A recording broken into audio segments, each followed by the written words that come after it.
about it, Jay? You like it in here? You know, somebody asked me earlier, was I nervous? I was like, I played in the trenches, baby. I can't even get nervous. I was like, the stuff we used to do, I was like.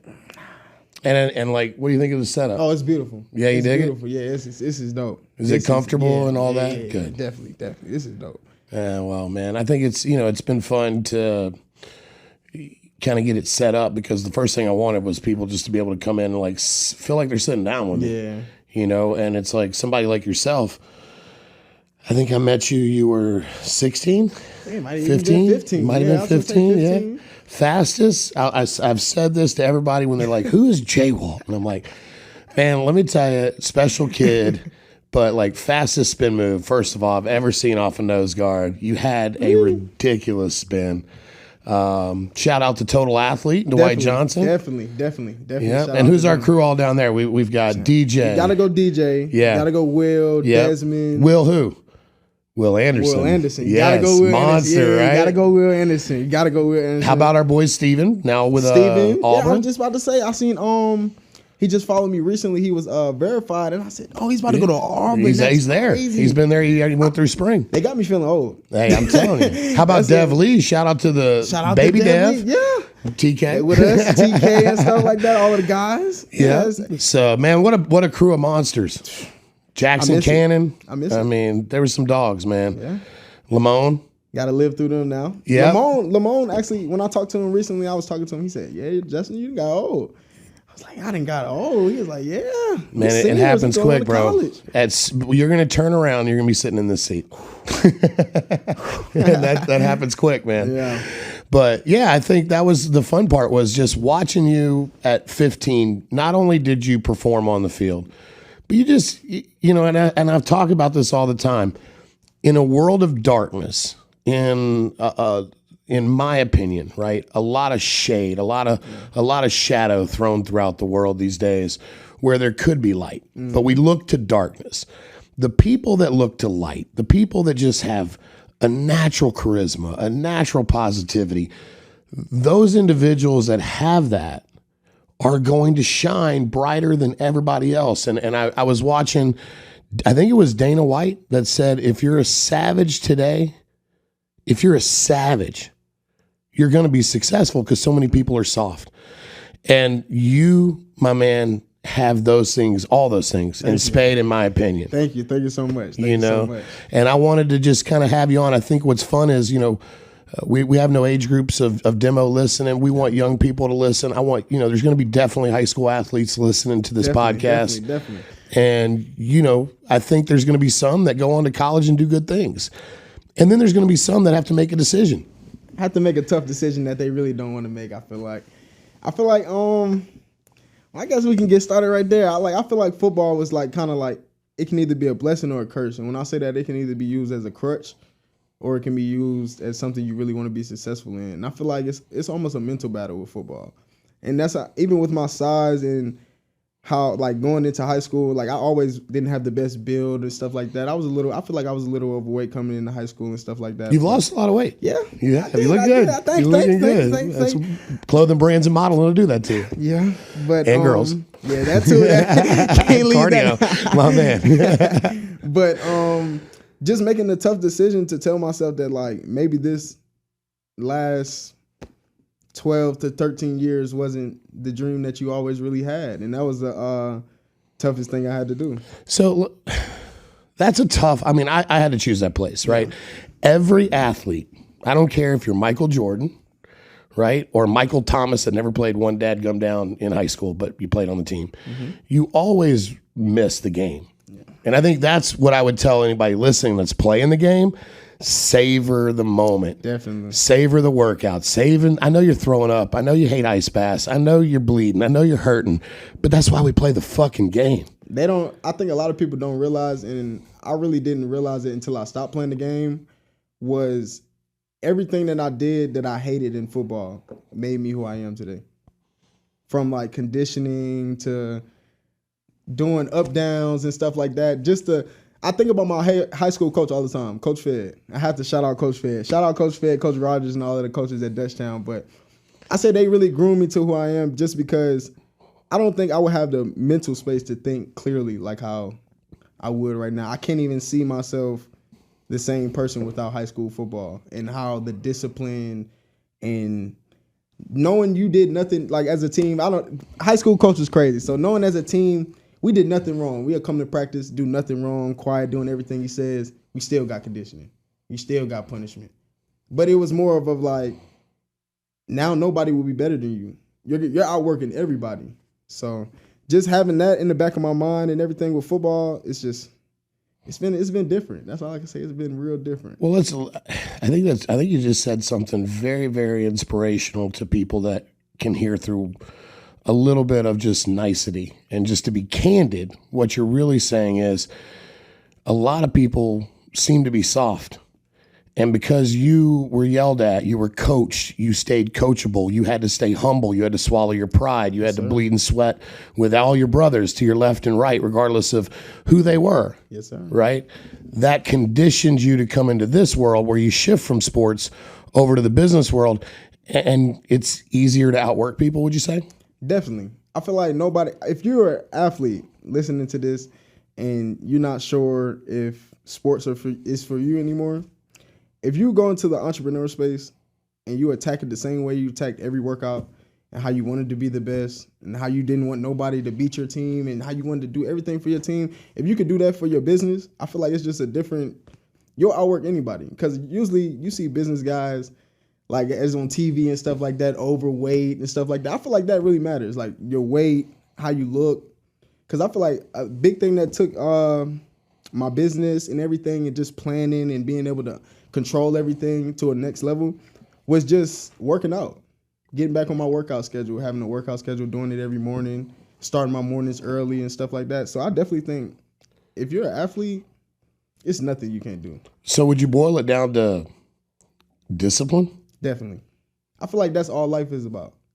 What do you mean by that? The more and more, like every day, I feel like every day I prove it to myself that discipline is the only thing that keeps you sane.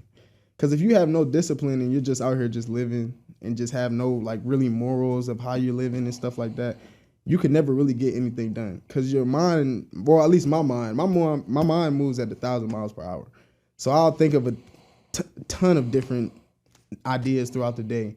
But if I didn't have a way to like discipline myself to, I got to do this today, I got to do this today. If I didn't have a way to like really discipline myself, and even when I miss stuff, like sometimes I've even like when I first started off, I would slack off a little bit, but that's when I use workout as a discipline for myself. I put myself through a little. Everybody who's from Dutchtown watching 4 Minutes of Hell, I'll put myself through a little workout and then I shake me right back. Well, and I think what you're saying that is vital there, Jay, and man, wise beyond your years, my man, is that at the end of the day, perseverance, hard work, coachability, put your head down, go fucking get it. Yes, sir. That has to be the mindset. Yes, sir. Right? And then if you're not coachable, if you're slacking, just like in sports, right? If we're competing for the same job, right? We're both going for nose guard. I'm 6'2", 290 these days. You're a slim guy now. I don't know. What are you weighing right now over there? 180? 185. 185. All right. 185. 182. I was like 182, but I'll give you 182. 182. Right? And we go to work. It's going to be a competition. I have the size. You have the speed, obviously. And it comes down to not only just talent, but who wants it a little more. Would you, you actually went on, and so for people not listening, you had a successful high school career. I did. You had I think it's 3%, and I know this year it's probably even less, but at your time it was probably 3% of high school athletes went on to college, and you had an opportunity and chose to go play college football. Plus, it was with COVID too. Our senior year, we had to go against COVID, so a lot of seniors came back. So a lot of the schools, so just to dive into that a little bit, I was playing football.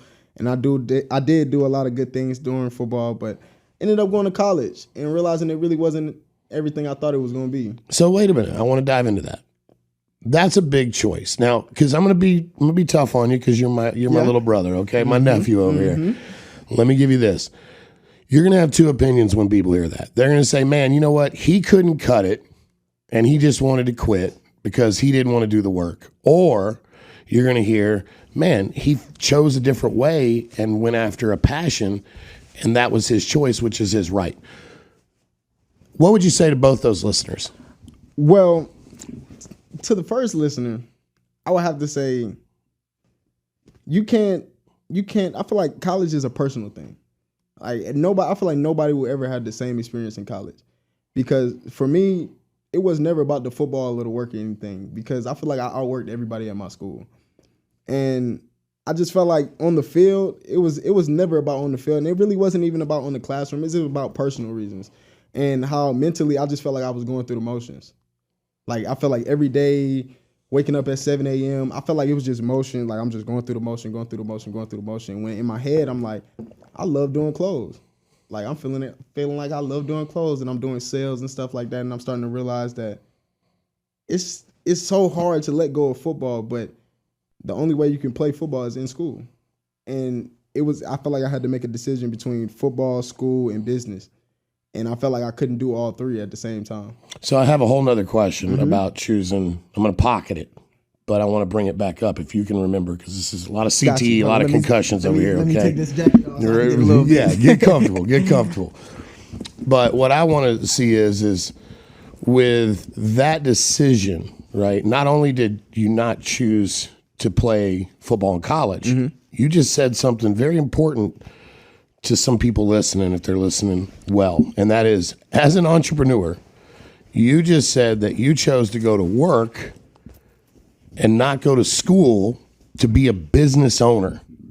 And the reason I said that is because I feel like I talked to my parents about this too. We had a long debate about this when I didn't want to go back to school, but I feel like in this new age of generation, school is not the only way you can learn. And I feel like he got my phone, but that iPhone and what you can do with just your iPhone is out of this world. And I feel like a lot of people, I feel like it's a big debate right now between the old generation and the new generation, to where go to school, do the 4 years, get a set job and stuff like that. But I feel like a lot of young people are starting to realize you can do it now, and bigger than what you can do probably if you did go to school.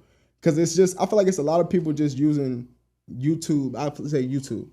YouTube is a big way, I feel like, to learn. If you wanted to start out doing, let's just say, clothes. You want to start out doing clothes, I feel like YouTube would be a better platform than school. Why? Just because you'll learn the business side in school, but you can learn personal. I don't want to cut. You can cut something? Yeah, go right ahead. Personal fuck ups. So you can learn people's personal fuck ups on YouTube. And I feel like that was a big thing for me. Like when I really took myself serious and wanted to do the clothes and designing and everything, that I literally looked up people that were doing what I wanted to do and dissected it, watched it, studied it like it was film, like I'm playing football. Like I'm watching them do the clothes. They saying they started off with 100 t-shirts and $100 and made it into $1 million company. And this is World and Vision. Shout out World and Vision. I still watch them. And the game that you learn from people like that is just like, once I started realizing that, and then I really had a real outbreak in school, it kind of made my mind up to high school or college? College. Yep. So I had a girlfriend in college. So I didn't go out a lot. I didn't party a lot. I didn't like the parties and all of that. I'm not really a drinking type of guy. So I don't like to go out or nothing like that. So it just hit me. I dropped a real big sex line, right? Well, it was a clothing line, but it said sex on it. And we promoted it so big on Instagram ads. And that was my first time using Instagram ads. I think I put like $400 into it. Yeah. And we seen $10,000 in profit come back. So you invested $400 and put it into Instagram ads. I started with nothing. Okay. I started with literally $0. So how'd you get to the 400? 400 came from, so on Instagram ads, it's not immediate pay. It's paying over time. Okay, so you had to kind of lean on your son. So they kind of give you a little bit of advertising on the arm. Like when I tell you, I'm gonna take my glasses off of this. When I tell you, like, it was such a big risk. Like if like I didn't have $400 at the time. I'm a college athlete. I didn't have no job, so that's what made me. So you were still in school, still playing ball. Still playing ball. At this point, it's probably didn't know this is what you wanted to do. Didn't know if this was 1,000% what I wanted to do. I'm just going. At this point, it's a battle between me and my mind. So would you say it's pretty much equivalent to you being at the craps table and just saying, you know what, fuck it, I'm going to bet on me? Yeah. All right, so can pick it up. That's how I felt. So when I dropped the sex line, it was basically no money in my account. I was asking my parents for money and stuff like that. And I designed something one night. I was by myself. I designed something on my computer because I designed everything for myself. I designed something off of my computer. And then after that, I was talking to one of my friends who does clothes, and he literally looked at me. He was like, "Do you run Instagram ads?" I was like, "Instagram ads? I tried it like one time. I put like $10 in it, didn't see no profit." So I'm like, "Instagram ads don't work." He was like, "No, you got to put like 200 to 300 in it, and it's not upfront." So as soon as he like gave me that game, I was like, "Oh, really?" Put 400 up there. Within the first night, I got like $5,000 worth of sales.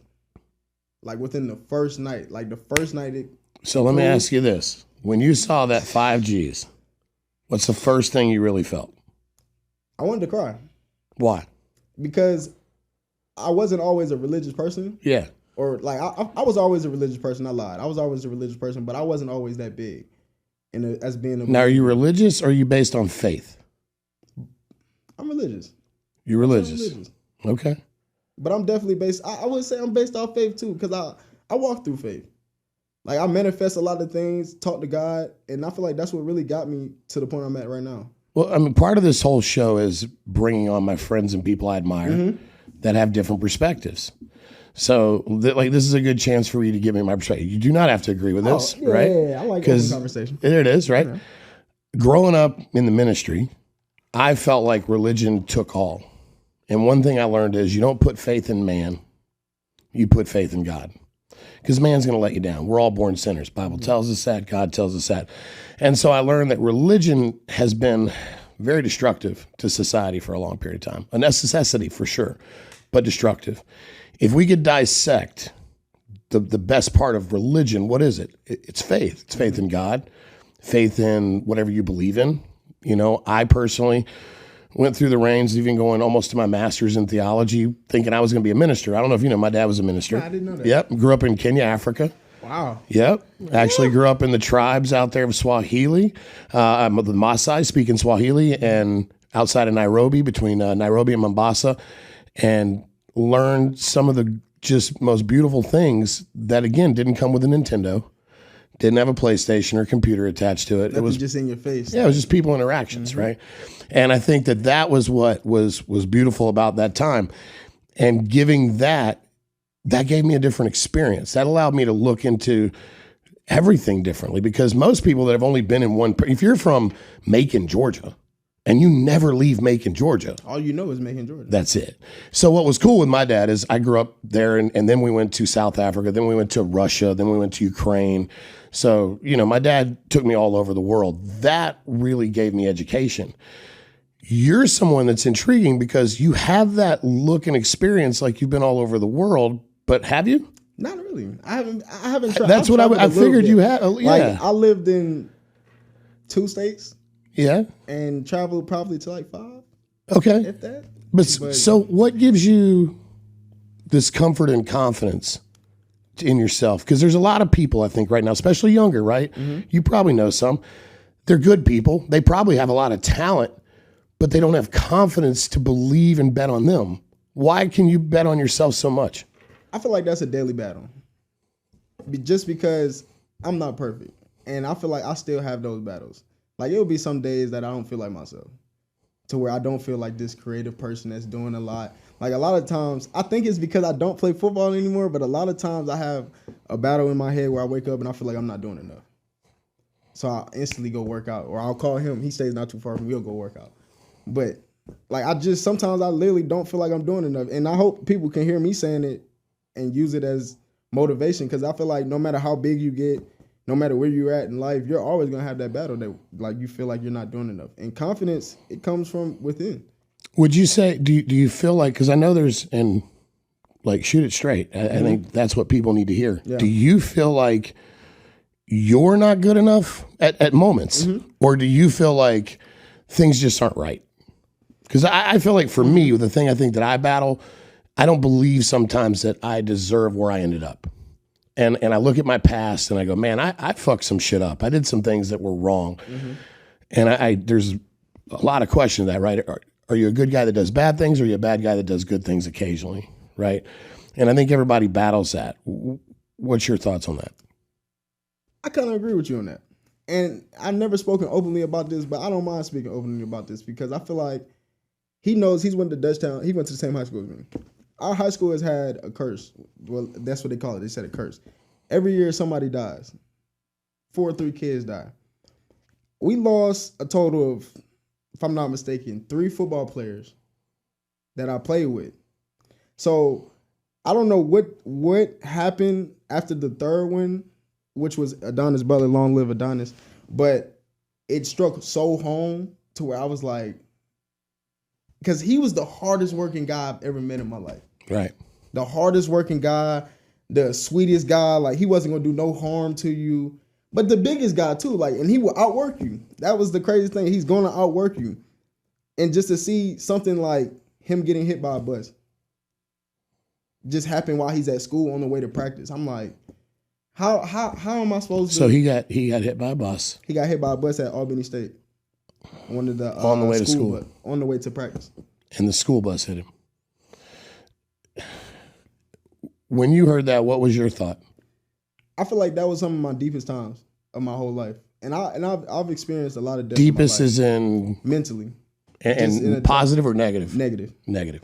Yeah. Because I was tired of death. Like, and I feel like all the death I went through in my life, I've been probably like 20 to 30 funerals, and I'm only 20 years old. Like, so just like having that knowledge, and the whole reason, I'll even break this down to you. So the whole reason we moved, I told you I'm from Baltimore. The only reason we moved down here from up north is because, for the simple fact, my grandmother died in my house, and I was the one who found her. How old were you? I was in first grade. She always would come stay the weekend with us. And I remember the night before, my mom would always cry and tell her not to say it, but she was like, I feel so weak. Like, I feel so weak. And I'm young, so I wasn't really paying no attention to it. I'm like, she'll be okay. So she came and laid in the same, like, we used to lay in the same bed. She'll come stay with me. And she would go to the bathroom before I went to school. Like, she would go to the bathroom, come back, wake me up. And when she went to the bathroom, it looked like she just collapsed inside her walker. Like, she just collapsed right there in front of the bathroom. Like, she was coming back. And I remember, I've never done this, man, but I still don't do it. Like, if I don't have an alarm or something to wake me up, I'm not waking up. That's just me. So, but I still to this day do not know what woke me up. But I literally just woke up and walked out of the door just like that. And my grandmother was right there. And we moved down here, and like, the older and older I got, I'm looking at it like, it's no way God put this in my life as a blessing, though. And that's kind of how I look at it now. Like, that tragic story, I look at it as a blessing. Because I ask myself all the time, like, where would I be right now if I never moved to Atlanta? Right. If I never came down here, I probably would have never played football. It's like, what type of guy would I be? Like, who would I be becoming a man today? You're going to meet some people that are older, like myself, and even older people that have experiences, and their experience says that there's things that I've wanted. I wanted to play in the NFL, right? If I'd ever played in the NFL, maybe I didn't end up starting 2 companies that did very well, got on the Inc. 5000, was able to sell those companies, change my life, gave me a whole different path and career where I could help people. But if I'd have played 1 year in the NFL, would that have been successful? I've learned that success is really all about happiness. And, you know, if you're happy, I know people that make no money living in, you know, a very third world country, just preaching the gospel that are happy. They feel like they're doing God's work. I realized that when I was in college. Like, just going to college, like, I don't know what it was when I was in high school, but just seeing Will, Arendez, Shamar, all my friends signing to school, going to school, like, in my head, like, now that I look back, I'm probably like, did I ever want to go to college? Yeah. Like, even in school, I did businesses and stuff. Like, I had a clothing brand since I was in 8th grade. So, like, doing stuff like that was never something new to me when I left school. But it was just, am I going to devote all my time to it? Right. So when I'm in college, it just clicked. Like, this was never something I wanted to do in the first place. I literally was I feel like I was impressing other people, and I wasn't living my full truth throughout my life. Even though I love football to death, and I feel like that's why I say football was a blessing and a curse. Yeah. When you say you've had a clothing brand since 8th grade, let's go back to that. Who influences you? Who influenced you as a child? My dad. Your pops? Yeah, my dad. Okay. So He's my got dad, swag. yeah, He's cool guy. Yeah. Very smooth. To this day, still with you? you? To this day, still don't say too much. He's just a smooth, cool guy. Yeah. He'll come in here just with some shades. He knows, like, we call him Mr. Shout out Smooth. to Pops, shout out old to Pops. head. Shout There out it to Pops. is. Yes, sir. We call him Mr. Smooth. And I Mr. gotta say it on the Smooth. podcast. It's gonna hurt me, but he's the original JWalt. Oh, so you're junior. I'm really a JWalt Junior. Oh, okay. Well, shout out to Mr. Smooth Mr. Smooth. and JWalt JWalt. Senior. Yes. Props.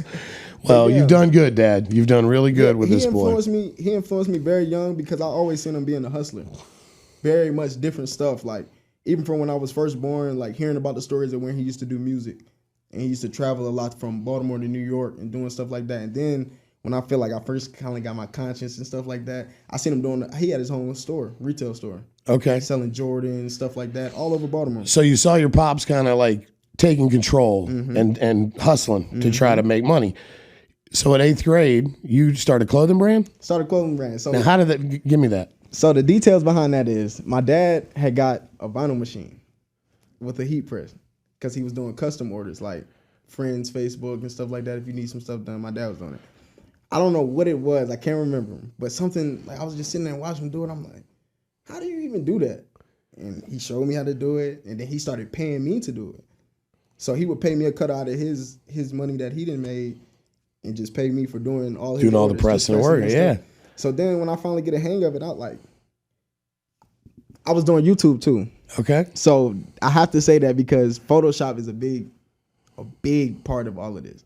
And the only reason I learned how to do Photoshop is because of YouTube, which I started that in 6th grade. But 8th grade, he got the vinyl cutter. So I'm on Photoshop playing with designs and stuff like that. So I finally get a design. I wear the shirt. I make the shirt. I wear the shirt the next day. We go to school. Everybody's asking me, "Where you get that shirt?" I'm like, "This is my brand." Posting it. It's my brand and stuff like that. Selling shirts for like $15. Logos shit. Complete shit. Everybody starts buying the shirt. I make like $250 the first week I started selling, right? I reload, do it again. Keep doing it, keep doing it, keep doing it. So this is how I'm making money in school. I didn't get my first job until I was in 12th grade. Okay. Senior year. Senior year. And the only reason I got that job was because I didn't want to be in school, so I got work-based learning. So I've been running like this mini company. I feel like now I'm really just diving into like the business side. Yep. And really understanding like what makes a company run and realizing that. And this is in 12th grade? 12th grade. And realizing that the personal journey that I'm on is going to reflect based off my brand. Like everything that I do personally, my brand is going to show it.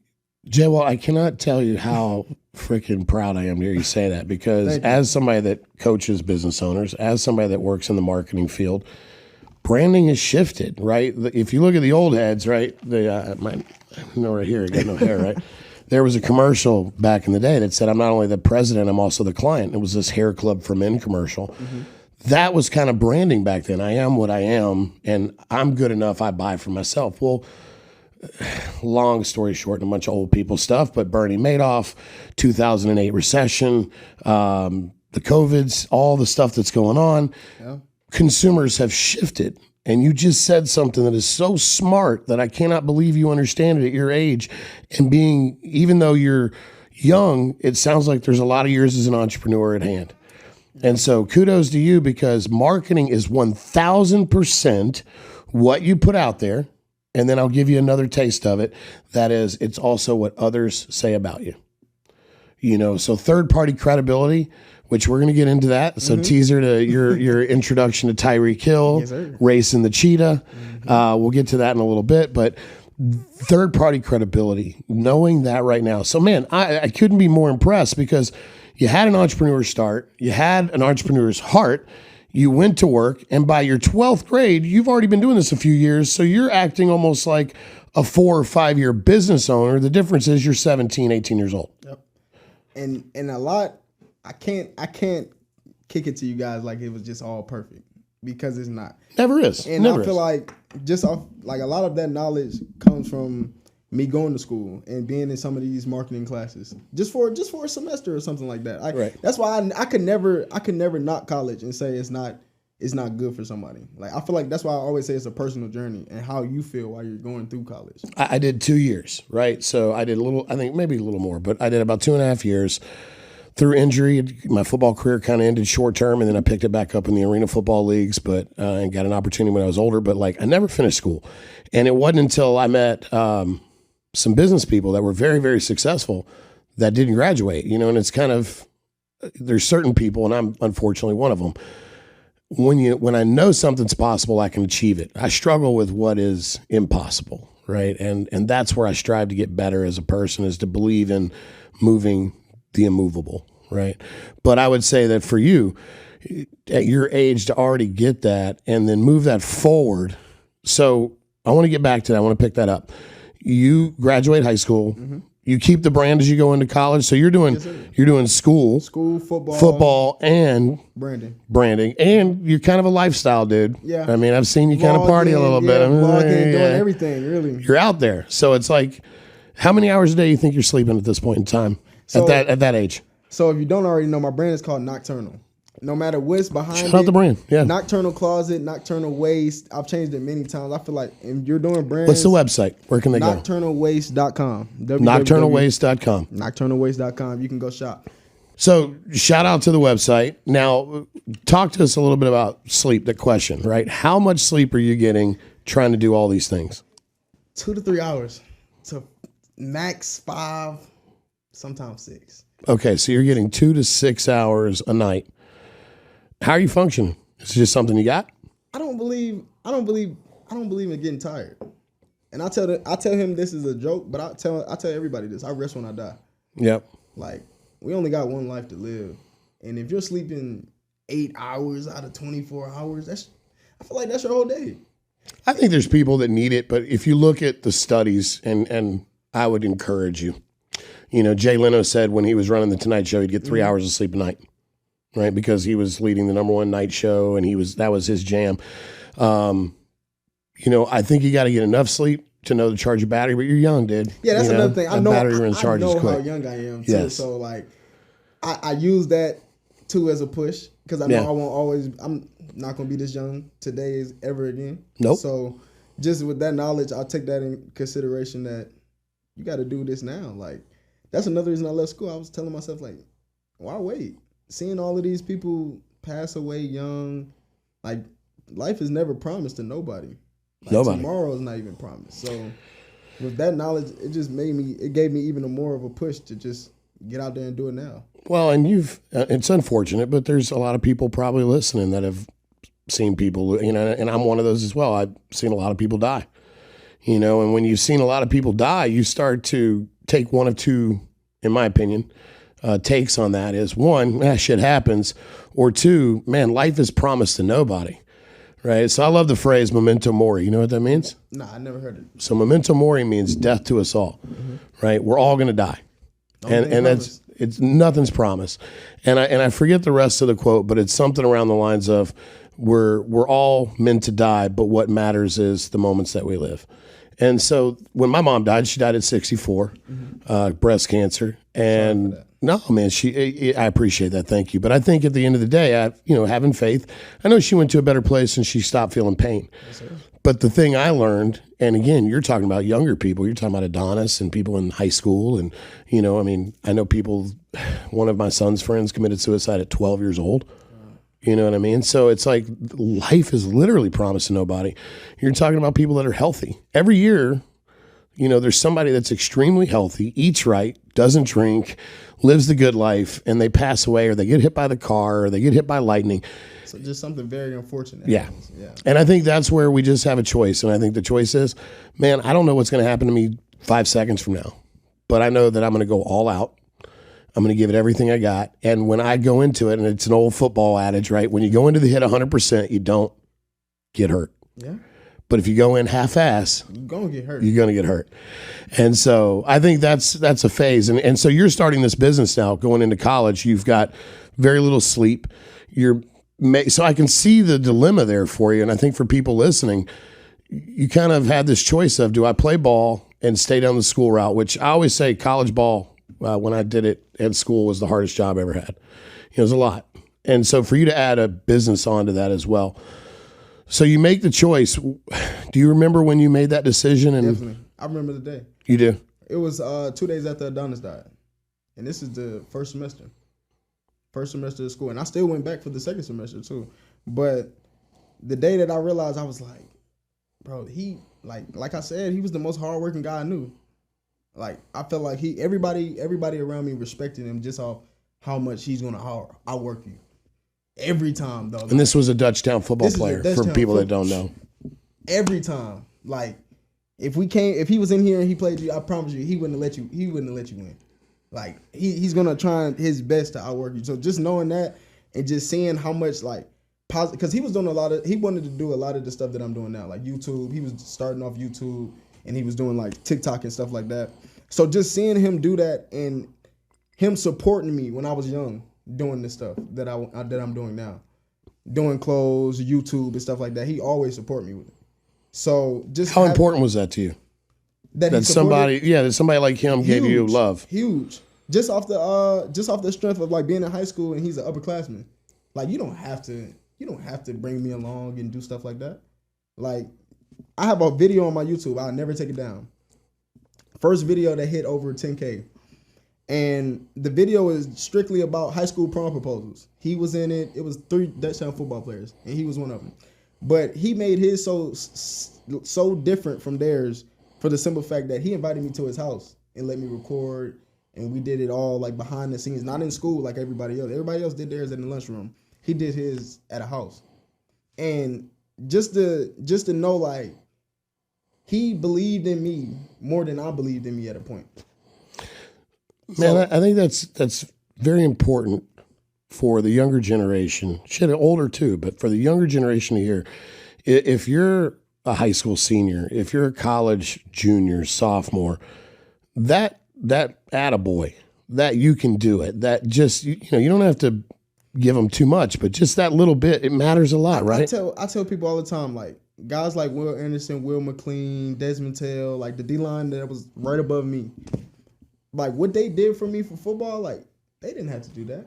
Like the extra hours of teaching me the plays, like wanting to get me in the rotation. Like give this young guy a shot. I promise you, like give him a shot. And like Will Anderson, we're talking about when he left, graduated, he was number one in the country. In the country, yeah. So we're talking about a D1, like a guy who's about to go first to third in the draft this year. Where do you think he's gonna go? I think he's going to Arizona.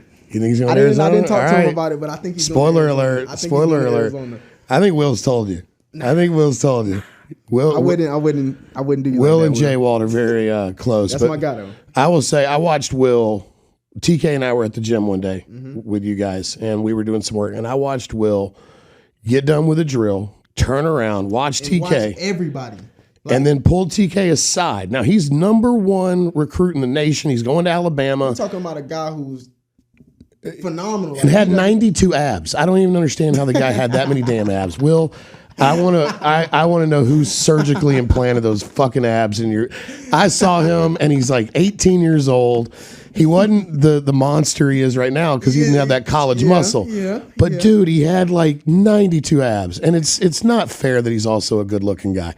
You know what I mean? Good dude, gave back to the community. I mean, what a kind of person. So these are the guys that surrounded you. These are the guys that's molding me, I feel like. And so you're also touching on, you are the sum of the 5 people you hang around the most. Definitely. And so you were around people that you're watching Adonis, you're watching Will Anderson, you're watching some people that have Glenn. I don't even know about it. Solomon. I gotta say the guys. Those are the guys. And you're watching savages at work. Yeah. Just a hard-working mindset. I'm seeing dogs eat dogs. Like we're all on the same team. Yeah. And I'm a freshman, and I'm watching us at practice go harder than what we look like we're going in the game. And these guys eventually say, "Hey, you got to give this guy. I know he's a little short. Yeah, I know he's short. I know he's a little light. I know he's a little stubby right now. We give him some work. I promise you. Like from my sophomore year to my senior year, I feel like that was the most I've seen myself change. So I hope everybody hears that. Just giving a little love out there, man. It'll change somebody's life. It will change somebody's life. It really will. It really will change somebody's life. Just you, like that's why right now, like the position I'm at, I don't feel like I'm nowhere near I want to be. But just knowing that I did stuff with like guys like Tyreek Hill And like, so people look up to guys like that. So now I'm assuming and I'm seeing that they're showing so much love, like they're almost looking up to me now. So yeah, because you made that possible. No one thinks that you can, in less than 2 years, go from leaving college football, starting something. But again, no one knew until a lot of people probably didn't know until they hear this. You know, they see the views on social media. You're popping. You're. Oh, who's this guy? Oh, what's he talking about? But there's a lot of years. Yeah. I mean, you just started young. I mean, we said 6th grade, you started your first business. 8th grade, I started YouTube. I feel like YouTube started you. Now, when you say that, explain that to people. What do you mean you started YouTube? What'd you do? When I started YouTube, I started a gaming channel. My favorite YouTuber when I was young was Pretty Boy Fredo. I don't know if he's a 2K YouTuber. It's a gaming YouTube. And I used to watch him do stuff. I'm like, yo, I can do this. I just know I can. Like, I know I'm entertaining. I know all my friends think I'm funny. I'm like, if I just recorded videos and played 2K and got good at the game, I know I can go somewhere. And I started doing it. And then I started seeing traction. Like, at a young age, I started seeing... How old were you? 13. Okay. 12. Okay. So I'm seeing like 1,000 views on 2K videos of people that I don't know, people from my school. I'm going back to school. People are talking about the videos at school. So that's what I feel like. That's what built my confidence. Because I didn't feel like I was always the best looking guy when I was younger. I feel like I had to glow up. I had to glow into myself. Yeah. But when I was younger, that was a shout out to the glow up guys. I'm glow gonna say I'm one Trust as well. the process. I mean, you know what I'm saying? Trust the process. And it only gets better. Look at us now. You know, like fine wine, it just gets better right here. Get fine about a time. Look at that. So you have, in your essence and what you're doing, you're leading a very older mindset life younger. Mm-hmm. Was that your dad? Is that just who you are? Why do you feel like you can ignore, let's just call it what it is. You can ignore the weed, you can ignore the alcohol, the parties, the girls, and give them some attention. Let's be honest. At one point I was young too. You give it some attention. You give it some attention. You can't, I think Chris Rock says you can only run, but not so fast. I don't know how it goes. Oh, I pulled a hamstring. Something like that. But the reality is that you go through those and then you learn from those things. And I think that's the thing I'm most like, I want to do this again in like 2 or 3 years. And I want to see where you are. If you'll have me at that point in time, you know what I mean? Definitely. Like, he's going to be like Kanye or Yee. Nah.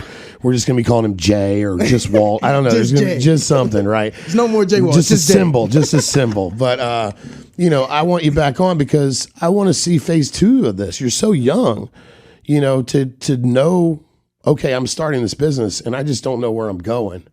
I kind of have an idea, but I'm so young that I can choose any direction that I choose.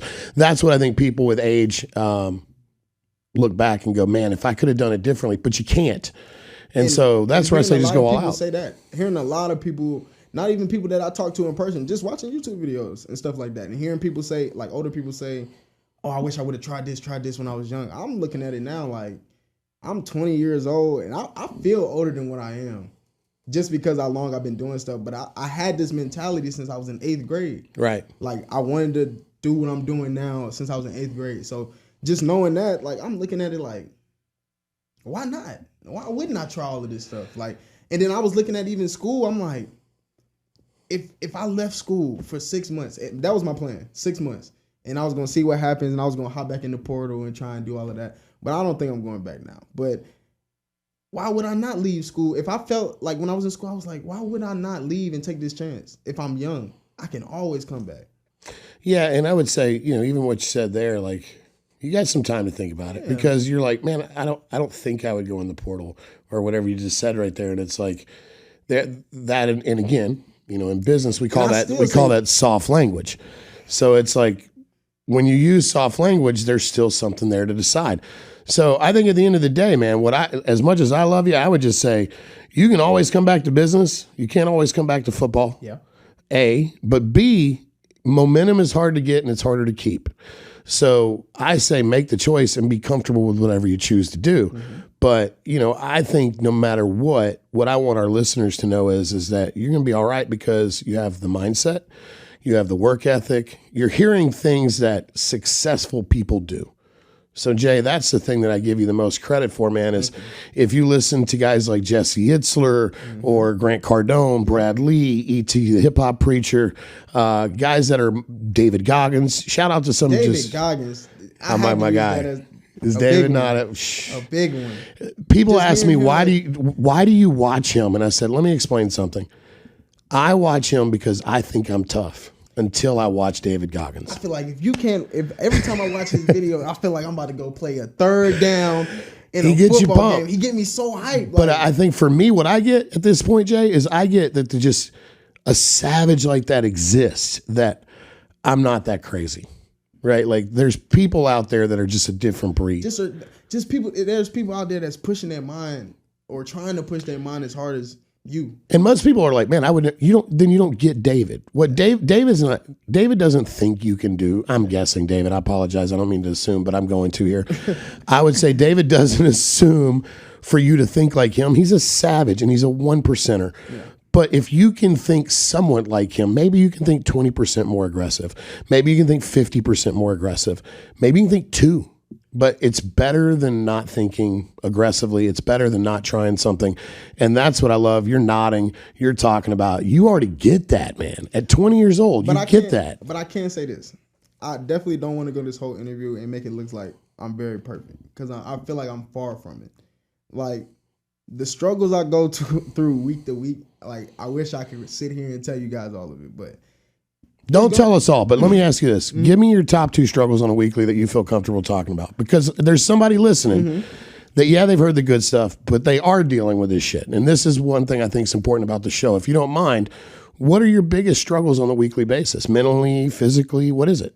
Well, I feel like it's all mental. Okay. I feel like nothing you go through in life will ever be physical, unless it's really physical. But, like, a lot of stuff is just mental. And I looked at even physical stuff, like I looked at football like that. So throughout the week, like last week, I took a break from social media for a week. And when I came back, my numbers wasn't as good as I thought they was gonna be. And I was dropping higher quality content, but my numbers wasn't matching. So I had to look at myself and say, well, is this really higher quality content? Am I really who I say I am? Like, am I really doing it, or it just looks like I'm doing business gut check? Yeah, like, and I feel like everybody needs to have those reality checks. Like, so what did you decide? I decided that I am who I am. Like, I know I'm a badass. Like, I know who I am. Like, I feel like you got to have that can't nobody fuck with me mentality. Yeah, it's, we say it in sports all the time, JWalt, but the truth is in business is even more true. Business owners, look at how many business owners fail. Yeah. Right? So it's not if you get knocked down. It's not if you lose. If you're a business owner, you're going to take a loss. I took many. But it's what do you do after that loss that matters. Just like when if you play football long enough, it doesn't matter how big or bad you are, you're going to get decleated at some point. Somebody's going to run you over. Exactly. And then what do you do after that? And business is the same way. So what's good is you pick that ball up, you start running with it, and then now I think we got to like kind of not fast forward, but catch us up to kind of. So wait a minute. I want to make that you're 20 now. 19 was when you kind of stepped away from college. So for the last year, you've been straight business. Straight business for the last year. Okay, so in 1 year, you've accomplished quite a bit, right? You've got people watching your videos. Yeah. So the content did kind of come back. I mean, I know it's back up, right, but I think and you'll find this in digital, right? Consistency is key with digital. Yeah. It has to be repetitious. So there's ways, creating video, and we can one-off talk. I'll give you some couple ideas that you can think about and make better, but we'll talk. But I would say that for sure, keeping yourself relevant. Now, the biggest thing, and I just said this earlier, third-party credibility, not what you think of your brand, but what do others think of your brand is what really matters. So you, inside a year, decide to align yourself, and I want to hear how this went. with Tyreek Hill, one of the greatest NFL receivers in the game right now. Shout out to the Cheetah. Shout out to Cheetah, man. And that race slow, recently. You're still slow. I want y'all to put that part in there. You are still slow. Look, I'm going to tell you, Cheetah, if you get within 2 feet of me, I'm going to grab you and tackle you, no doubt about it. But if we're open field one-on-one, I'm not touching you. There's no way. He's ridiculous. And shout out to that recent race. What a crazy race. Yeah. But you're building your brand. So how does Tyreek come into the game? How does that even come a possibility? Because most people are like, that's impossible. So it's actually funny. I feel like just me being myself got me to seeing Tyreek and doing a lot of the stuff that I'm doing today. Like, I moved to Atlanta September 7th. I remember the day. I moved to Atlanta, downtown Atlanta. And September 7th, what year? 2022? Last year. Okay, last year. Yeah, 2022. Yep. So I moved there September 7th, and I remember telling like all my friends and stuff like that. I'm telling them, like, every time we chilling, I'm like, like when I move, I just feel like I'm gonna meet somebody and we're gonna get cool. Like I'm a network. I'm going out there to network. That's long story short. That's what I was telling myself the whole process when I was moving. I'm like, I'm gonna go out there. I'm gonna network with somebody, and it's not even gonna be like I'm trying to force my way into their life. It's gonna be so natural and like it's just gonna all be natural. The second week I'm out there, it's this guy in my building. His name's Anthony Hamilton Jr. His car, so on his car he got his signature. Like his car looks really not dope. The singer. Nah, not the singer. He's a shout out to athlete. Anthony Hamilton. Yeah, shout out to Anthony Hamilton. I'm just saying. But Charlene's gonna get me over here worked up. I'd listen to Charlene, you'll know who he is. Go ahead. But he has a dope car, and I'm not. I feel like the younger generation is like so weird when it comes to showing love to other people in public. Yeah. But that's just not me. Like, I like your car. So like I remember seeing this car for 2 weeks straight. And I finally seen who was walking up to the car. And he walks out and I'm like, yo, this your car? He like, yeah, this my car. I'm like, bro, your car is hard. He like, oh, for real? Follow me on Instagram. At the moment in my head, I'm walking in with one of my friends. I'm not even thinking about this being a networking experience. Yeah, just you're being nice. It being anything. I'm just being nice. He gives me his Instagram, give him my phone, he give it back. He got an Instagram blue check. He got 240 something thousand. So I get to going through his page when we walk away. And then he's like, you live in the building? He texts me. He said, you live in the building? I'm like, yeah, I live in the building. He like, yeah, we should hang out sometimes. Come to find out, he's an influencer. And he's been in movies and stuff. He got a movie coming out this May, White Man Can't Jump. Okay, the remake. With Jack Harlow. He's starring in it. Really? Mm-hmm. That's Wesley Snipes. And like, so he had like all of this stuff going on. So wait, he's going to be, I don't, yeah. Again, for me, I'm old, but White Men Can't Jump's an iconic movie. It is. So you got to give me a second. One, I'm on the fence about even being a remake. But part two, you're saying that, so you meet a guy that's literally going to be starring in that movie. So a dude on the rise, he's got influencers. And I think the most important thing you said there is having just good energy and just being open. And then I also want to highlight something else. You really spoke it into existence, Jay. Yeah, definitely. And that's what. Do you believe that? Do you believe that speaking people's words and verbiage matters onto what comes back to them? I feel like you hear it a lot. I feel like you hear people talk about it a lot. Yeah. But until you actually like something like that actually happens to you, I feel like that's when you become a believer. But when I say verbalize, like you were telling people, you said a minute ago, in the next 2 years, I just feel like something's going to pop off. Something I told, like when I got back from school, like I even told my parents, I said, like, from me being home, something's big going to happen. Just from me taking time away from football. And you said that out loud. Out loud. Talking to people. So that right there is what I say, verbalizing to the universe. Uh-huh. And I'm a huge believer, and I hope everybody hears this, because would you say most people saying you meeting that guy alone was crazy, but then what you're about to tell us is even crazier? Even crazier. It's like how that situation came to where me and him is today. That is like my brother. So I want to address this.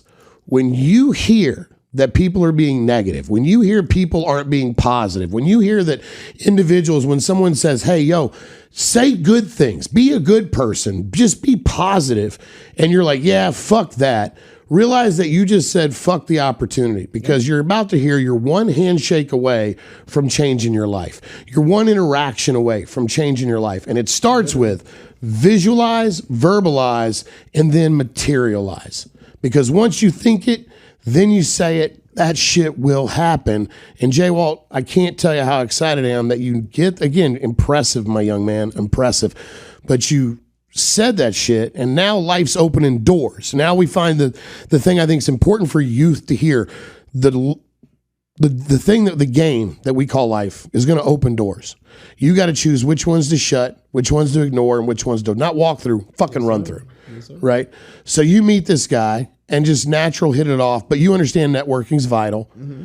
And so you two kind of have a relationship. How does that go from there? So like, I told myself when I seen this Instagram, so we walk away, I'm going to tell you the whole story. So when we walk away, me and my friend, I'm showing him, I'm like, yo, like, I can get him in some of my clothes. Like, I can do this, I can do that. And he was like, yeah, do it.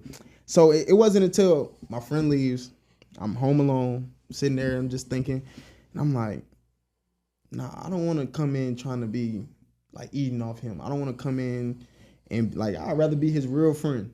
That's what I told myself. I said, I'd rather be his real friend, just see where it goes. I'm not going to ask for nothing. I'm not going to expect nothing. Mm-hmm. Just be his friend and just see what happens.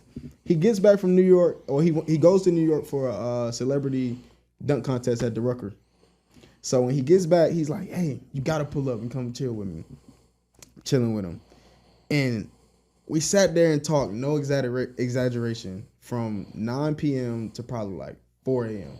Just talking, like just having conversation just like this. Yeah. Like picking my brain, I'm picking his brain. And then like after a while, we just looked at each other like, yo, I fuck with you, bro. Yeah. Like I really fuck with you, bro. I'm like, I fuck with you too, bro. And from there, bro, like we was hanging out. We probably hanging out like every day. Every time he's here, like I'm going to see him. Like we live in the same building. And like from me taking something that didn't cost nothing has bought me so much. From just saying I like your car has got me a new brother. Like I feel like actually not saying you got your car, just by being positive and just being willing to say something nice to someone else.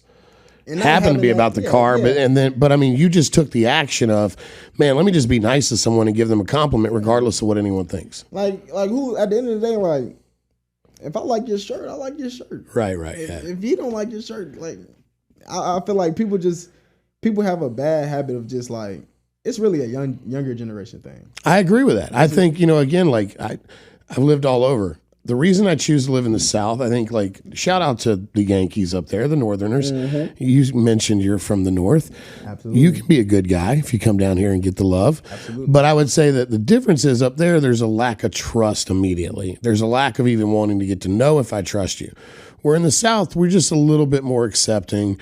We're a little more to hug you right off the bat, which, I understand creates trust issues. But for me, I've chosen to live in the South. Can't see myself living anywhere else because at the end of the day, man, I kind of it took me a while when I moved here to people waving at me and stuff. Yeah, like the sweet home feeling. People are just nice here. There's a level of manners and just respect that I dig. And so that's why shout out to Atlanta, shout out to Georgia. It's I love it. Here. Yeah, me too. I literally love it here. Dude. And I'm a Louisiana boy, man. I mean, home, you can kind of see I got a little flair to me, but how you like studio? Yeah, it's beautiful here. Thanks. As a designer, this is amazing. Thank you, man. I appreciate it. Like, salute to the team. This thanks. is beautiful. Wow.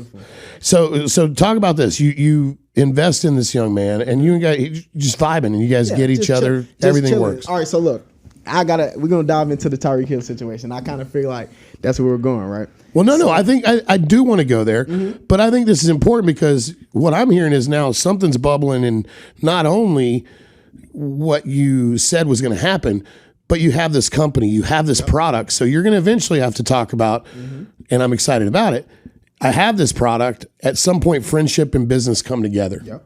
And that's important for a lot, I think, of our listeners at this point in the show is like, all right, you met this guy, but like you didn't press him, but then it worked out. So how did it work out? So I'm excited to hear that. So I feel like the way it worked out was I never pressed the situation.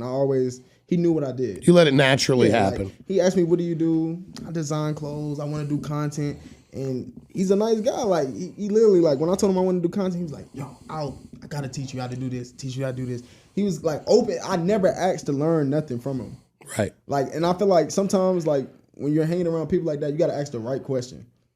It's not always like, how do I go viral? It's like, how did you edit that video though? Like, I feel like it's the questions, and you can't be scared to ask the questions. So just me being around him, it probably took like 2 months until the Tyreek Hill situation happened. I feel like that was the big thing that set me off. And within them 2 months, you could just tell like the genuine love that we have for each other. Like, even though I knew how big he was, and he knew I wasn't that big at the time. And this gentleman's name is what again? Anthony Hamilton Jr. Anthony Hamilton Jr. Anthony Hamilton Jr. Man, shout out to a guy that Anthony just Hamilton Jr. Man, giving a young dude a chance, and as equally as you were positive, he could have equally said, and he's older than me. He's 23. Yeah, so he could easily snuffed you, looked at you, young buck, get out of here. But I'm the big deal. But going back to shout outs to the guys like Will Anderson and those guys, he had it like that, and he saw something in you. And so then you guys bond. I feel like I feel like starting off, the first thing is you got to make sure you're a good person. Like, you have to be a good person. If you're not a good person, not play a good person, but actually be a good person. Be a good person. Yes, like, absolutely. I feel like that's the biggest thing in life, because I feel like if you do negative stuff comes back every time. And our relationship, me and his relationship, is like, that's my brother now. Yeah. And from just chilling with him and telling him what I'm doing, like, the way I would do it is, if I'm networking with somebody new and he's way bigger than me or something like that, I would never, hey, can you wear this or post this or do this or do this? That? Just chill around and just like, I got this. Look, this is my clothing line right here. Oh, you like that? Like, he like the clothing brand. So old heads like to say, act like you've been here before. Yeah, that's definitely what you have to do. You can't. So you're saying just don't press people. People are people. Everybody wants to selfie. But let me explain something. Knowing a few celebrities, being around a bunch of them my entire life. Same people. Like normal people. Same people. And when you ask for that selfie, you got to know that you are changing the dynamic of that friendship, of that interaction. Because you don't know somebody and you're like, hey, can I get a selfie? You immediately become a fan. Yep. And sometimes that's okay. But then if you're wanting to further, or you're wanting an opportunity, you got to know the minute you ask for that selfie, the likelihood they're ever going to look at you like a peer or a partner is pretty much over. Yeah. And so, again, Jay, proud of you, young buck, knowing some old school shit, figuring it out. So you play the game smooth and you say, hey, let's see if we actually have natural energy. You did. So what did Anthony do that really changed the game for you? What was the thing that this guy gave you that made you? I got to sit up for this one. So okay. It started off, he has a girlfriend. And his girlfriend has like 5.5 million on TikTok. What's her name? Tatiana Joseph. All right, I am not going to look her up. Joseph. I am not going to look her up. Those are the guys, like, and they gave me so much free game, and he was like, yo, like, give us both a hoodie and we'll wear it. I was like, for real? He was like, yeah, I got you, bro. Gave it to him. It's like around Christmas, right? Gave it to him. They wore it. TikTok video blew up, 153,000. Got a few sales in, started getting more and more sales. I'm like, this is crazy. Next thing that happened, chilling at the crib. Not even like chilling at the crib. Like literally nothing expected. Yeah. We chilling. He like, you know who Tyreek Hill is? I'm like, oh, I know who Tyreek Hill is. I'm like, I played football. Yeah, of course I know who Tyreek Hill is. He like, yeah, that's my guy. Like, I know him. Like, me and him be on the phone and stuff. I'm like, you playing? I was like, I'll beat him in 5 yards. That's how it started. I was like, I will beat Tyreek Hill in the race in 5 yards. I said, and I started showing him my film and stuff. I'm like, do you not know how fast I am off the ball? Like, are you crazy? I'm like, 5 yards is not a lot of, like, that's not a lot. Right. So he like, okay. 3 days go by. I come back up there. We up there chilling. He like, hold up. Pulls out his phone, called Tyreek Hill. He was like, yeah, this is who said he could beat you in the race. He turned the camera. They already talked about it. He was like, what's up, ugly boy? You think you could beat me in the race? I'm like, man, you crazy as hell. Yeah, I can beat you in the race. I said, you don't want to race for real. So you know how I am. I don't take disrespect lightly. Right. Even from Tyreek Hill. From anybody. You can't take disrespect from anybody. So I'm a competitor. So I said, yeah, I'll beat him in 5 yards. Not even knowing this could really even happen at the time. This is just something, it's just an idea. We just talking for shits and giggles. Right. A few months go down a line. He gets a Old Spice commercial. Anthony Hamilton. He gets an Old Spice commercial in Miami. And he like, you want to go to Miami? I'm like, yeah, how much is the ticket? He's like, bro, I'll go half on you. Pay for half the ticket, right? We go down there, and he like, yo, I didn't tell you until we got down here, but Tyreek Hill said he want to race you. I said, Tyreek Hill said he want to race me? So now I'm boosting it up. I'm calling my friends. I'm telling them, I'm like, yo, I'm about to be the fastest man alive. So wait a minute, you actually thought you had a chance? Did I? Come on. Is this camera on me? Is Is this camera on me? Of course, I thought I had a chance. It's me. Yeah. I feel like you gotta have that. You gotta have that aura about yourself. Like no matter who it is, you gotta think you're gonna win. If you don't think, then who's gonna think? Right. So I'm thinking it like that. I'm like, so we get down there, get down to Miami. First, so we get down there at, I think it was a Friday night. Saturday morning, Tyreek Hill calls us. He's like, hey, what y'all doing? It's on my off day. Y'all pull up. Go to his house. Coolest guy, like down to earth person. He had his mom's over there. She made us egg sandwiches and stuff. So we go outside. Mom's cooking egg sandwiches. We're playing with the football and stuff, the games, like the videos, and y'all seen that I posted. Playing and stuff, just chopping it up. In my head, he didn't say nothing about the race. And like I said with Ant, like I'm just playing it cool. Like I've been here before. So I'm not really saying too much. Like I'm talking to him. Every time he talked to me, I talk to him.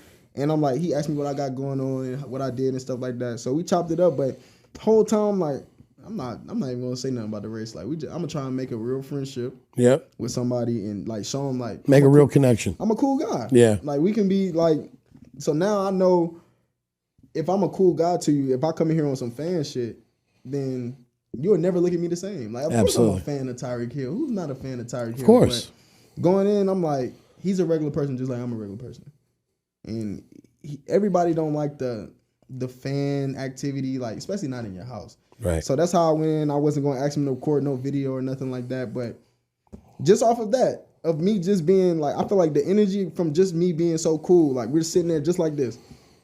Like where the video started with Tyreek Hill, we're sitting there just like that.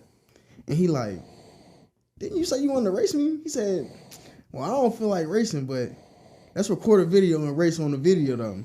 I'm like, all right, babe. I said, yeah, like that's a good idea for some content. I'm like, yeah, let's do it.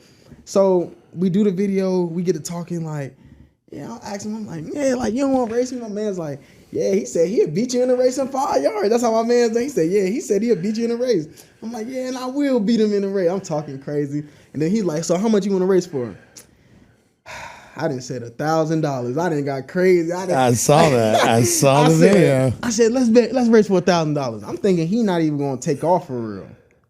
I'm thinking he's not even going to run for it. Like, you know how. He's too competitive. So we line up. We get on the line. I got on Jordan 1s. I don't got no racing shoes on. He got on Yeezys. They had better grip than me, though. So I'm looking at shoes. I'm like, man, I got on Jordan 1s. I had on sweatpants. I was not ready to race. Right. Even though we came down there to race, I was not ready to race. Because like I said, You should have come prepared. Cool. You should have came prepared. Just a little go bag. That's all you needed was a little go bag. Should have came That's prepared. the lesson. That's okay. You didn't do everything right, but we got there. Bag. We get on the line. Hearts pounding. Yeah. I put my hand in the dirt. And I half spin off. It's like, nah, I'm just... but it's like, we get on the line and... we get on the line... Give us the countdown. And we ran. And I was running at first, right? As soon as I took off, I looked to my side and he was right there. Yeah. And then he wasn't. Right. Where was he? Gone. Where? In front of me. In front of you. Gone. I love this. It was like he was here, there, and gone. I'd never seen nobody move I love this. JWalt, here's how I know you're going to be successful in business, my man. Ken, you hear this over here, right? He just made it sound like it was even close. Like he made the story. You thought it was Rocky and you thought I was the Russian. It was not in the way at all. The crazy thing about it is, so no one thought. Just so we're clear, even your friend that was vibing with you and brought you down there, no one thought except you, obviously, that you had a chance. And you're blaming Jordan 1s. So I'm gonna up one of you on that, right? So.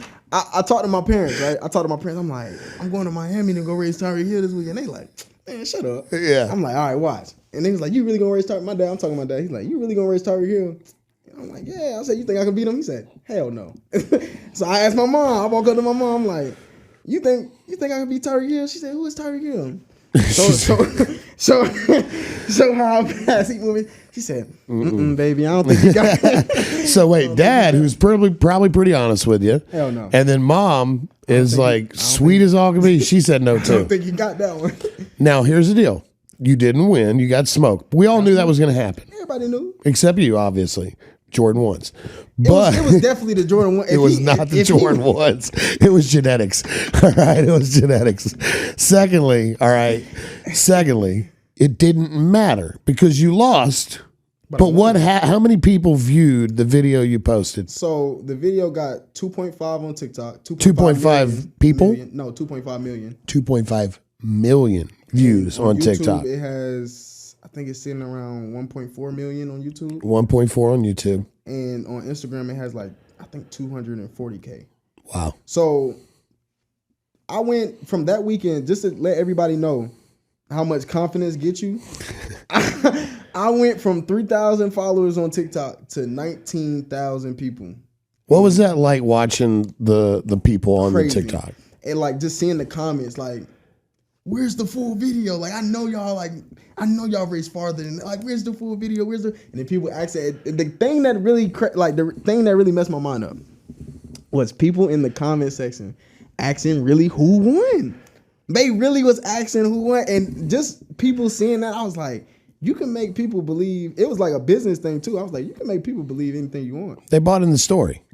You told the story. That's what I think the video, if I look, and I watched it and I reached out to you as soon as you posted it. You did. Because I was so proud of you because, again, business-wise, you made a phenomenal decision. It was phenomenal content for a young guy. And that was done on your iPhones? Mm-hmm. It was iPhone. No camera. I didn't go with no camera. What was the budget on that, by the way? What, the iPhone? No, yeah, what did it cost you to shoot that video? No, not the trip, not the flight. What did $0 to shoot the video? It literally was nothing. Like, when I tell you we was sitting around like this, just having a conversation, and then he was on his phone for a second, he said, y'all want to shoot some content? I want to be on y'all page. Like, he said this. Yeah. Like, me and my friend had an understanding, like, we ain't finna go in here trying to shoot no content with him. Like, he invited us to his house. Right. How's the house, by the way? Beautiful. From what you posted, it seems incredible. Beautiful. That's Miami, right? Yeah, I respected his wishes. like, I didn't want to, like, kids, stuff like that inside the house. But, like, from when he let me record, and I, like, thank you, but the house is beautiful. Like, but, man, shout out to Tyreek Hill for just being cool enough to give young guys a chance. That's pretty dope. And the one big lesson I learned from that was, like, everybody, whether he's a celebrity or just anything in general, I feel like they're regular people. And just knowing that they're regular people tells me that why would you not try and get an opportunity if that's a regular person you're talking to? Celebrity or not, I feel like that's a regular person. Well, again, I think sports teaches us something valuable. I think you learned it at a young age. I think you had a great mother and father that are still supporting you huge. So shout out again to mom and dad. Big shout outs to the parents. You know, Mr. Smooth. Mr. Smooth. JWalt Sr., the OG. But, you know, not everybody has that, Jay. Not everybody's got the fans in their corner. You know, we know a couple of guys that are struggling probably right now because football didn't turn out the way they thought it would. They got to make a decision between the streets and hustling. And you know, and I'm old now, so I've been through that phase, but there are some that are going through that phase. I know that you know those guys, just like I do. And I think we know some of the people we're talking about. Mm-hmm. What would you say to those guys? Don't give up. Your current situation, because I remember being in college, being fucked up, like literally, like in my head, like I don't know who that guy was. I was in college. Like I feel like I wasted a whole year of my life. In college, just because I lost the way of myself. It didn't have nothing to do with the school. Like I feel like school wasn't hard, football wasn't hard. It was a mental thing, and I let my mental get out of control. So if you're in them positions right now, like keep going, one day at a time. Let's work. That's what I feel like. You gotta have that. Even if you in a situation that's not so great, like you gotta be able to work though. Like get up and work. If that's what you gotta do in the morning, how can you use your current situation to inflict your future? That's how I feel like. You like David Goggins? Yeah, definitely. So David Goggins says somebody's got to fly the fucking plane. Somebody do. You know, at the end of the day, it doesn't matter what happens. Somebody's got to fly that damn plane. Because at the end of the day, I feel like when I feel like I don't believe in depression for like myself at least. I don't want to say I don't believe in it, but I don't believe in it for myself. Right. Because I feel like I've reached a point of to where I feel like I was depressed, but just out of me like having the mental battles with myself and telling myself that. Would you say you don't believe in depression, or would you say that you mentally beat depression? I feel like I mentally beat depression. I won't say I don't believe in it because it's a lot of because you cases. felt the realness of it, but you beat it with strong mindset. And you say this, a lot of people say this, and I don't think people hear it, but you said it so genuinely. Just keep moving forward. You got to keep going. Like, because at the end of the day, I had to realize you don't have nobody but yourself. Right. Like, no one cares. Work harder. Whether you got your parents in your corner or you don't got your parents in the corner, they still don't care. Like, you still have to do the work. Like, at the end of the day, it's really all on you. That's how I looked at it. And once that clicked, that really clicked at a young age when I realized with football, like, you wasn't the tallest, you wasn't the biggest, but it's still all on you. Like, you can still learn the same moves they doing, and people still can't block you. So you got to keep going and just work, and just let the work speak for itself too. So I want to do something here. I don't want to derail us. Okay. But I have something I have to do because I swore I would get uncomfortable with you. And I love you as a young man. I've known you since you're 15, but I'm going to say the names of some brands. Okay. All right. So again, for everybody listening, what's your website? Nocturnalwaste.com. Nocturnalwaste.com. Yes, sir. All right. So the first sweatshirt I pull up is a red bleach dyed waist, $55. Yes, sir. Okay. And it says Nocturnal Waste. Yes, sir. What does that brand mean to you? So what does that mean? Like I said, I stay up late. So that's where the nocturnal part comes from. I feel like a lot of the work, like, I don't know what it is. During the day, I can get a lot of work done when I schedule it. But at night, I get a lot of work done. Like, a lot of work done just sitting around on my computer. At night, though.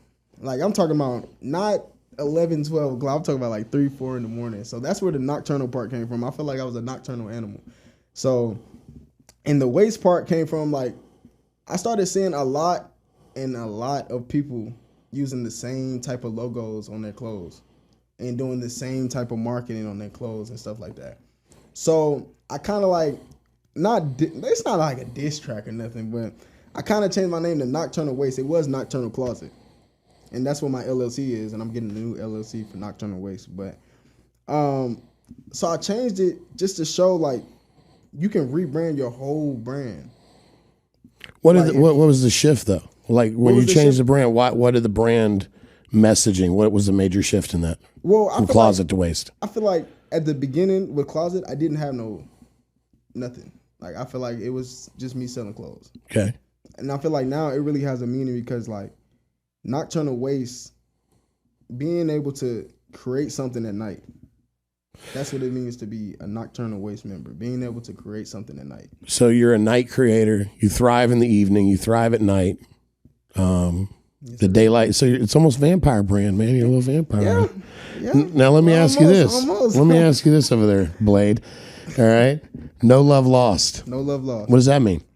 No love lost, man. Like, no matter what people do to you in your life, you can't lose love for them people. Like, and I had to realize that the hard way. Like, if somebody fucks me over, I can't hate you, because hate doesn't get you nowhere. Like, you have to walk through life with love. That's how I feel about that shirt. And I feel like a lot of my pieces, what I try and do is, like, I want my clothes to be art. So with that, like, with my mindset behind that, I want you to see a shirt, or whether it looks crazy or not, or has some crazy writing on it. Like, how do you interpret that? What do we got on today? Waste Not Nocturnal. One new shirt I just dropped on the website. It's so I wanna explain this shirt. So it says Waste Not Nocturnal. I really feel like a lot of people waste their nights with sleeping. So if you go to sleep at 9 p.m. and you get up at 9 a.m., you slept for 12 hours and you didn't even realize, like, that's half your day gone. So just off the knowledge, like, if me thinking like that, I'm like, I'll be staying up, designing and getting so much work done, and then I'll wake up 9 a.m. 10 a.m. Still start my day early, but it's just like, and I feel like a lot of people like TikTok, Instagram, like this is kind of like the new age stuff, but like a lot of young people have this mental battle, and I'm not perfect. I still have the mental battle of like comparing yourself to other people, having to feel like you have to show off and do stuff like different because this is what they doing. Like young people have a bad habit of that, and and that's another reason I haven't been. I'm about to take my YouTube channel back more seriously and stuff like that because I wanted to find who I was. That's why I changed all my socials to Who Is JWalt, because that's a battle like everybody has. Like everybody wants to find out who they are. And with me being so young, and I feel like my mind is so like ahead of my age. Like the only thing I'm missing is age. Yeah. Like the time, just time. That's what I had to tell myself. Like I think the word you're looking for is experience, my man. Experience. Because you only get experience through time. You only get experience through effort. You only get experience through trying. I love, love, love the waist knot shirt you're wearing. If I can, you got 2X, you got big boy clothes? Oh, yeah. Got all sizes. Here's the deal. I'm going to buy one of those. Gotcha. I definitely want one of those. I love that. Now, this is the toughest one I've got to ask you since I'm looking at the 15-year-old young man that sits in front of me now. Fuck, drugs, sex. All right, so look, the funny thing about that is that's not me saying that. I had that shirt on before I came in. Can we just talk about but just the respect level of me. I just want to know. I took it off. Okay, I appreciate that. And I love this because I'm going to buy that one. I'm not going to buy the other one. You see, but I know my crowds. But you do. So explain this to me. What does that shirt mean? Thinking, let's say you've got an adult, and I'm being serious, right? There's, like I said, we got kids watching the show. Yes, sir. We got older people watching the show. I'm not opposed. I grew up Public Enemy. I grew up Red Hot Chili Peppers. I grew up like just rebel music, right? Like I feel like today's generation actually is very soft. I think we believe censorship was wrong. All y'all seem to believe is kind of in censorship. So I like seeing where you're going. And I even like the act of just saying fuck it and throwing it out there on a shirt. That being said, in my opinion, as an old dude, I'd say maybe you're shrinking your crowd as a brand. What would you say, and why is that shirt so important to put out there? Because I know you think heavily about the brands you put out. What is it that made you passionately put that thing out there for somebody that's looking at it, maybe a kid that walks in wearing that? So for somebody looking at that shirt, what I want them to see is the young generation. Okay. I feel like the younger generation, when the reason it has a Bible on it, is like just little stuff. I really want you to pay attention to the logo. So it has a Bible on it that says fuck on it. And I want you to pay attention to that because there's a cross on here too. Yes. And I really want you to pay attention because I feel like so many people that's my age, younger, or not even a little bit older than me, like just the younger generation in general, I feel like they lost their way with God, and which makes you lose your way with yourself. I feel like if you have no higher power, or you have no way of just like I said earlier in the interview, just morals. Like I feel like that's what it comes down to, and that's the reason I put it on the shirt is because I feel like that's all. I feel like that's all that the young generation. All right, so we got to dive into this. Mm-hmm. Now you're gonna make me get headgum JWalt. You made me do it. All right, here's the deal. I like how I grew up very religious. I like these conversations. This is an old head conversation. Me, I understand exactly what you're saying. I guarantee you, anybody over 30 listening, there's 50-50 split right now at best. And the question is, you put fuck on a Bible, right? I went through, and I explained it to the crowd, even my own dilemma of what to call this show. I think biblically, the only cuss word you can actually use. Feel free to DM me if you'd like to shout out a different verse or you think you know more than me. I'm always open to coaching. But as I see it, the Bible still only says the only curse word is using the Lord's name in vain. So I don't see fuck as a problem, but I see putting on a Bible how people could see that one way. Now, what you're telling me is something that this show is all about, and that's different perspectives. Mm-hmm. So you put fuck on a Bible for what reason? I put fuck on the Bible just to show how much people don't care about the Bible. So you feel like today, kids, people, the youth don't care about the Bible. So it was almost an homage to, hey, listen, I'm going to put the most disrespectful thing I can because they're not even paying attention to it. Not even just that. Just like the shirt says fuck drugs, sex in that order. So I want it to be like literally like fuck drugs, sex. Like it's literally like fuck that. Like fuck drugs, fuck sex, like work. That's how I look at Nocturnal Waste. Like everything you see on the shirt, like I said, I want it to be art. Like I want it to be how you interpret it. Like I want the thing about that shirt is I want you to wear that shirt and somebody stop you today. And you want them to question you because here's the deal. Why are you wearing that shirt? And what is your reason of wearing that shirt? And a lot of people are going to say, so you like fucking drugs and sex. And that's how I would want somebody to come up to me if I was wearing that shirt. And so I can sit there and tell them like, no, the younger generation doesn't even care about the Bible. Like a lot of, I can't tell you how many people I know that just say they're spiritual. Like they're not even religious anymore. They're just. You're talking about your age? Yeah, they're just spiritual. Like they have they feel like they're God. Like they're God. Like I feel like that's why a lot of people aren't being successful nowadays. I feel like you reap what you sow. And if you're out here living with no morals and stuff like that, it don't have to be the same guy that I preach to or pray to and stuff like that. But as long as you have somebody, I feel like if you have somebody, man, the universe, Allah, Muhammad, to give your life. Again, we built the show on having different perspectives, right? Me personally, I told you I'm not religious. I grew up in faith. I believe in Jesus. I believe in God. I believe in that story. But I do not look at anyone differently. I think at the end of the day, what I've learned is, man, love matters most.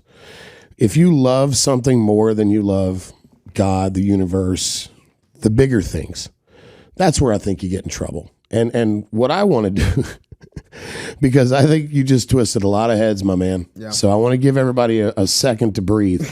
And I also want you to think about what you thought about when you saw that logo, because I know what I thought about. And I honestly know this young man since he was 15 years old. I did not think he was going to tell me that. And we didn't talk about that before. We didn't. We didn't talk about anything. So and that's kind of how I want my brand to come off. I want you to see my brand and ask a million questions. Because I feel like that's going to bring, if you're asking a million questions, that means somebody else is asking questions. Yeah. That means somebody else is asking questions. Like shirts like that, there's like attention grabbers. You would come to my website to see that shirt to make sure he's really selling that shirt and then be like, oh, I like that t-shirt. I like the other t-shirt. You're playing the Floyd Mayweather. You're playing the Muhammad Ali, the Conor McGregor, the ultimate enemy. Hate me until you get to know me. And then when you listen to what I say the brand is, you'll love it. Well, here's what I'm going to tell you. And this is why I love you. I would not wear that shirt, right? But I respect why you built it. I respect why you made it.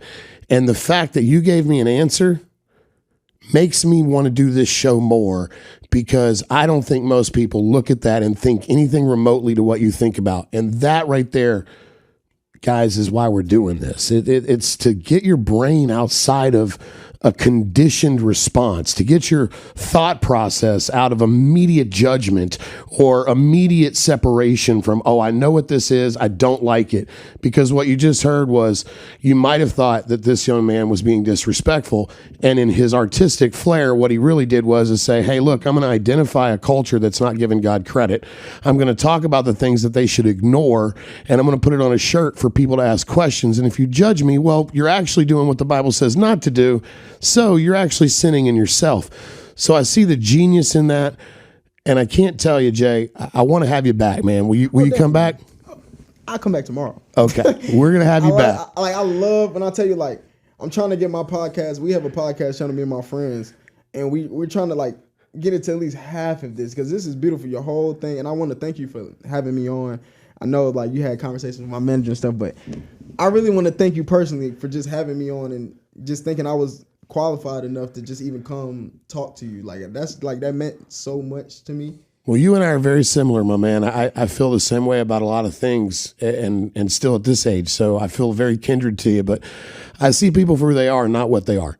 And what I see is an energy. I see a light that this world needs. I see anybody that thinks the youth is soft, weak, not ready to gamble on themselves, not ready to think independently, not ready to find their own education, not ready to say, you know what, fuck excuses, I'm going to look for a way, needs to watch this podcast, watch this young man, JWalt. Yes, sir. And remember the fucking name, because I'll tell you, if I can bet on anybody, My man, I'm betting on you. Yes, sir. I appreciate it. This has been LFG with BG. I can't thank you enough, Jay, for being on the show. Yes, sir. I thank you for having me on. Man, I'm excited, brother. Yes, sir. I'm excited. Yes, sir. And I want every one of our listeners to go back and try to watch this again because I know you're going to find some challenging moments. Keep opening your brain up. Keep opening your mindset up. Get outside your comfort zone. Get outside your range of your social circles. Dadgummit, get uncomfortable and watch your life grow. Here's a young man that's doing it at 20 years old. What is your fucking excuse? Let's fucking go. JWalt, I appreciate you. Yes, sir. I appreciate This is BG. I'm out.